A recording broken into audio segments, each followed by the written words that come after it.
What is going on, YouTube? It's your boy Grim, back with another episode here on Grim Takes, and today we are doing the conclusion of the musical aspect of my shared dive into REN. Now, this does not mean I'm going to stop listening to REN. This does not mean I will not hear new REN tracks. It just means that the week of REN, which has now, excuse my hiccups, has now become 2 weeks, is coming to a close. All good things have to come to a close at some point. And it also means next week we're going to have a new, wow, I am hiccuping like crazy. A new featured artist. I already have some ideas for where I'd like to go next week. If you guys have some other artists that you'd like to recommend to me that you think I would thoroughly enjoy, of course, please leave them down in the comment section. If somebody gets blown up a lot, oh my God, these hiccups are atrocious. If somebody gets blown up a lot like REN did, same thing that happened with REN, I will absolutely feature them here on the channel. I'm here first and foremost to experience new things. And if a lot of people like this new thing I've never heard of, there's a good chance there's probably something pretty cool behind it. Hopefully you can bear the hiccups this episode. And yeah, we're going to do some REN x Chris Webby today. Now, I need you guys to remember the first REN x the first REN x Chris Webby track that I heard, I wasn't the biggest fan of. It's probably my least favorite REN song so far. That being said, a bad REN song is still a pretty good song at the end of the day. I just didn't love how poppy it was, and I felt like that was more tuned to the fact that Chris Webby was on the track. That's something REN probably wanted to do or would have done at his own time. So, you win some, you lose some. We're gonna check out more of the Impatient album anyways. This is Asylum. Let's get it.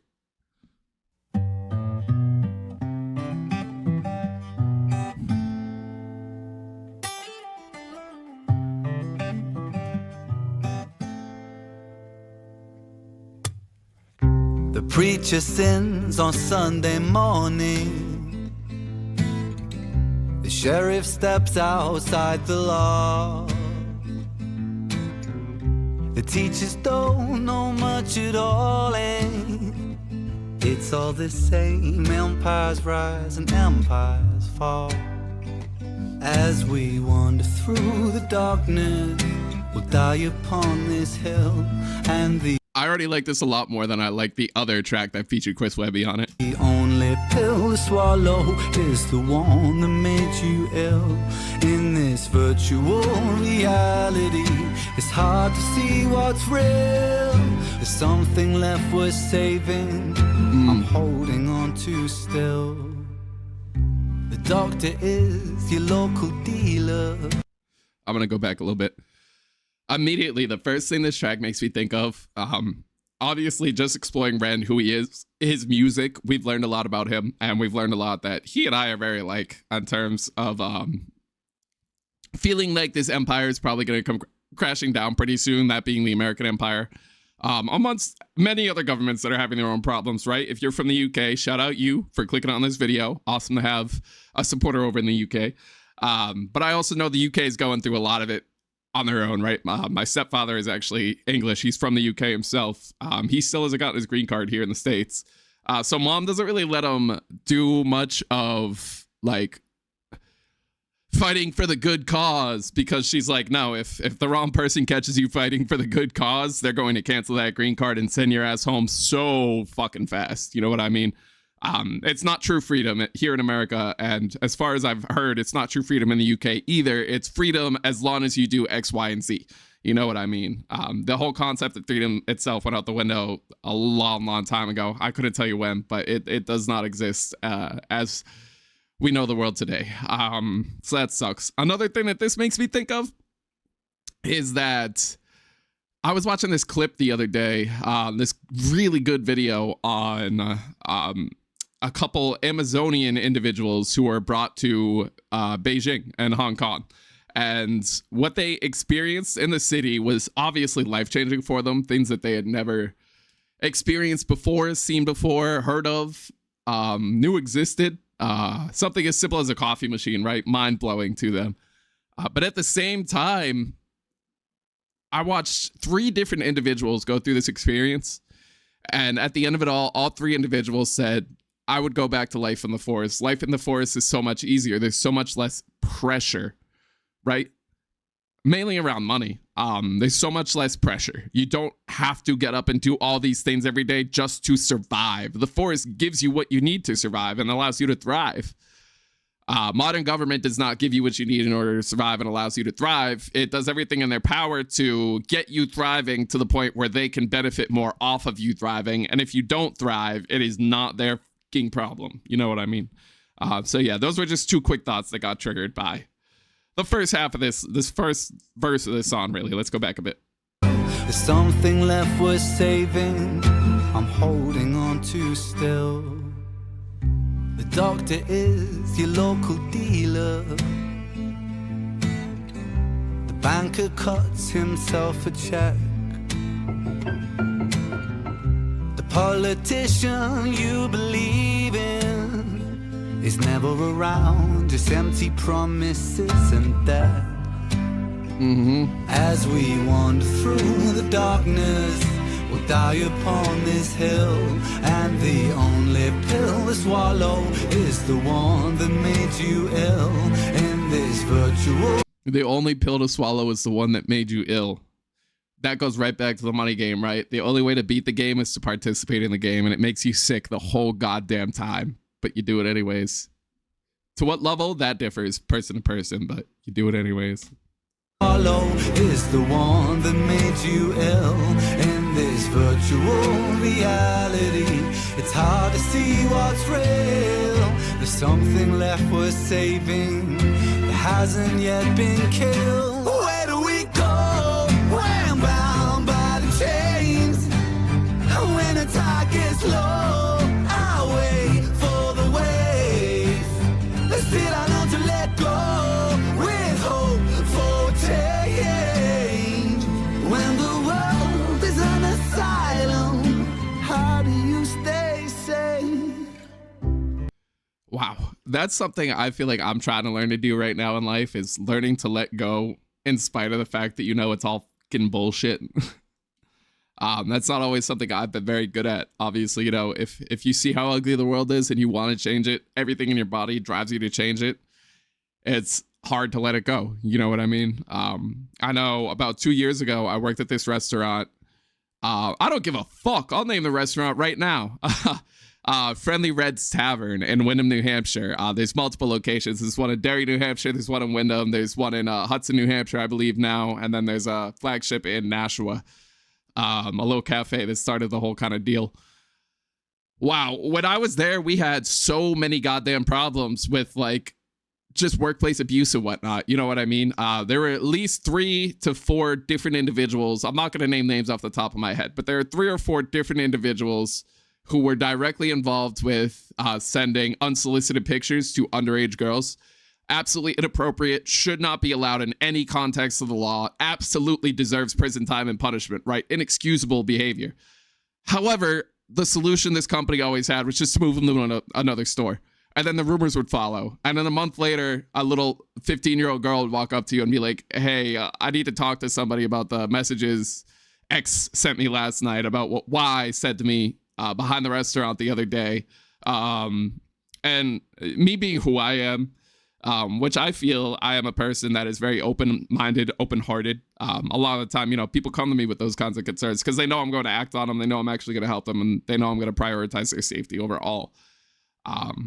But it could never get anywhere there. And it got so bad. It got so goddamn bad that me and another coworker, kind of had a little bit of a tiff going on, and at the same time, we were still friendly. So me and him had plans to go meet another worker at the end of the day, and 2 workers at the end of the day, and just get some drinks or whatever. And before we got the chance to meet with them, this coworker pulled me aside and asked me if I wanted to slip something into one of these people's drinks we knew I had a crush on at the time, and so we could take her home and share her. It was the first time I'd ever been confronted with something that extreme in my life. So it took me a day to process and figure out what the hell was going on. And we still went and we got drinks that night, and I was there. So, you know, she was in no harm's way the entire time. I did not leave until she left just to make sure everything was good. And then the next day I went to management to talk about it. And basically that's the story of how I lost the favorite job I've had to this point in my life. Purely because I chose to speak up about somebody who had worked at the company for 8+ years, was choosing to participate in vile acts that was potentially harming coworkers and absolutely creating an unsafe work environment. This is just one example. He would get physical with coworkers. If he was late for the day, he would throw kitchen objects at you and blame you for not calling him to wake him up and get him out of bed on time. Just all kinds of workplace violence that cannot be tolerated and ultimately deserves a firing, if not prison time, right? And it just never happened, man. And that was groundbreaking for me and ground shaking. And that's when I really realized that we really genuinely live in a world where a majority of people do not give a fuck because they are so prioritized with finding a way to win the money game themselves, or as Ren said here,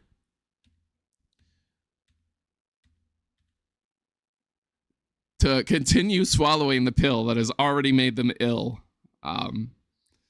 But that was about 3-4 years ago, and what I've been focusing on ever since is learning how to let go with hope for a change. Hope that in the future, no human being ever has to go through that experience again. No female ever has to be put in a position to potentially have an experience like the one this coworker was potentially, asking if I could assist him in. And that's hard, man. That's hard, man. Especially for me, I'm filled with a lot of anger. So I don't know if you guys have good ways you've learned to just cope with the fact everything fucking sucks. Feel free, please leave them down in the comments. Let me know what you do. Let me know what makes you smile, man. Because right now, this is about it for me doing this channel with you guys. Let's keep going. For change, when the world is an asylum, how do you stay safe?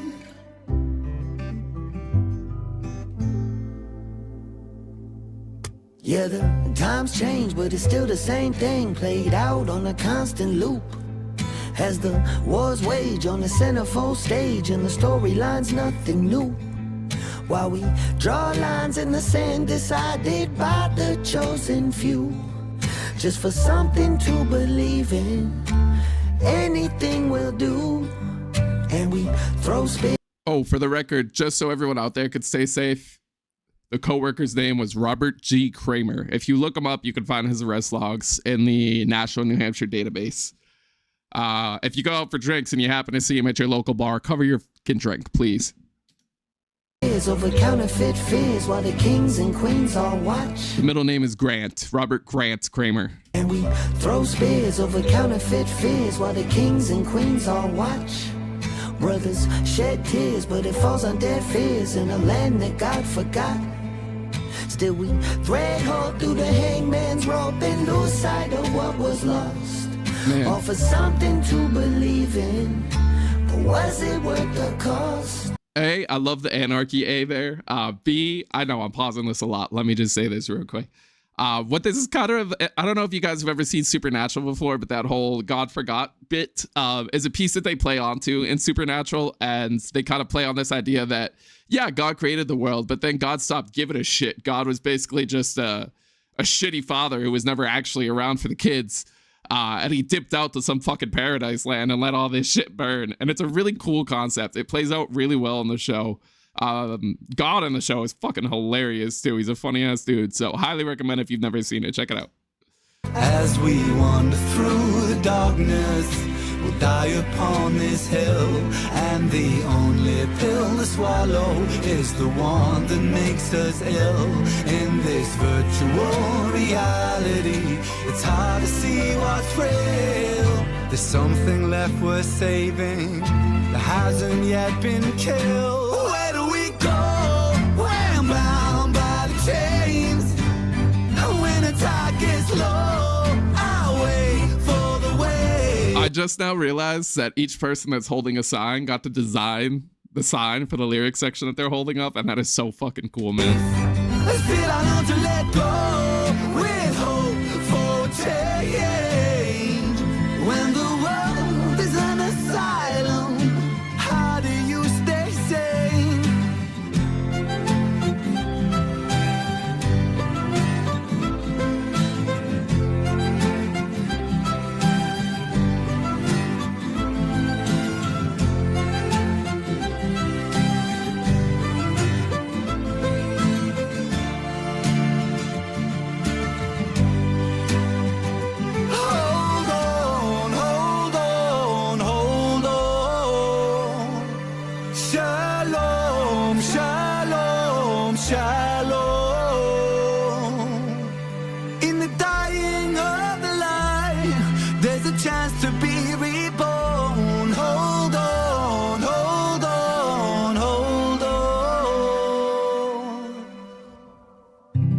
mother reaches for the needle.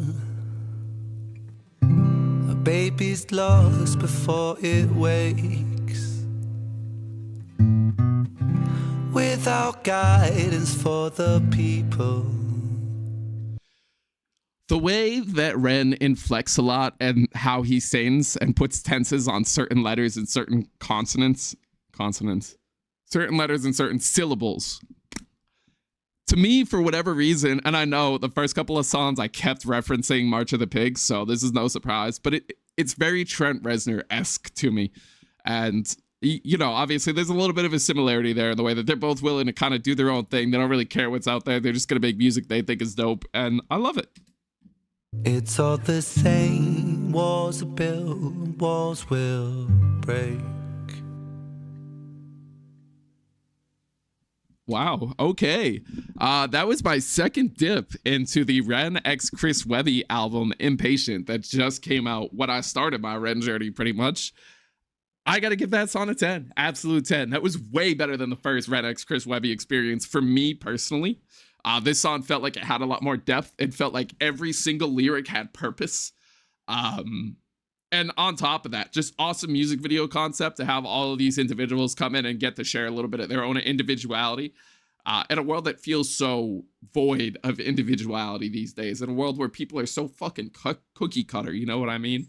And nothing more cookie cutter than the music industry. Rinse, wash, repeat, rinse, wash, repeat.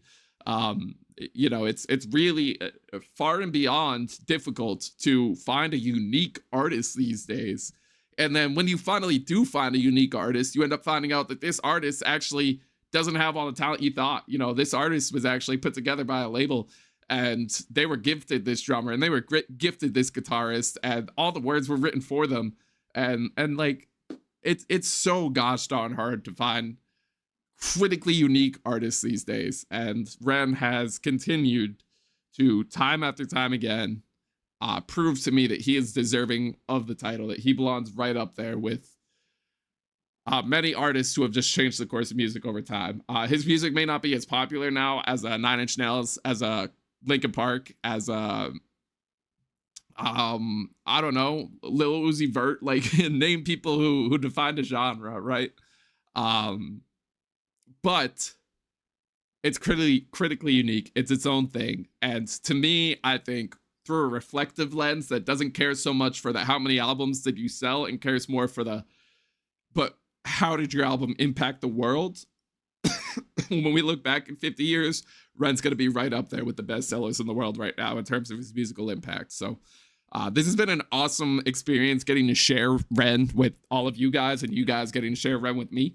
I do have one more official Ren video coming this week that'll be uploaded tomorrow. That is the last Ren video we'll be doing for now.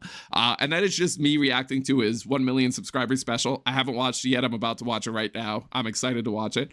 And then in the poll, you guys went ahead and voted. I asked if you wanted us to have artists kind of rewinds at the end of every Artist of the Week session, where we can just go back, reflect, see what I learned and what I loved from this artist, and just rehash everything in one cool little video and comment section where we can all just get back together one last time as a community and throw down.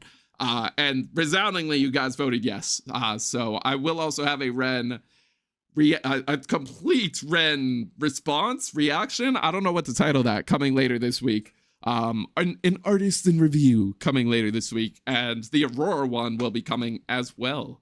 There were no votes, but it was just Aurora, but then the Renegade showed up, and now people are on the channel talking to each other, chatting it up, and I appreciate you guys. That's all. I appreciate you guys, man. So yeah, that was Ren x Chris Webby, Asylum. Thanks for stopping in, and I will see you guys again tomorrow. Grim out. Peace.